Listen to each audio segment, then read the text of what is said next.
написано. Арчи это дом для преклонения. Разрешила им сделать в землянке дом Арчи, где они заходили, где они дома курдеру очищались перед боем. Вот сидим с ними, разговариваем. И смотрю, какой-то парень по лицу якут. Сколько тебе лет, сынок, говорю? 22, говорит. А какого хрена ты сюда приперся, говорю? Да вот, говорит, после армии, блядь, надо в Чукурдах, не хочу ехать, там нет работы, нет зарплаты. Писал контракт.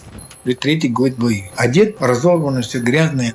Я говорю, блядь, тебе кто, волонтеры приезжают с родины, говорит? Я ни разу не был, говорит, я ни разу ничего не получал. Короче, все одежды, что своим накупили, ему отдал, короче. Кроссовки там, белье, нижнее, туда-сюда. Откуда тебе броник, говорит? С 200-го, говорит, они дали. Каску с 200-го дали, говорит. А район для нас закупил хорошие броники, хорошие каски.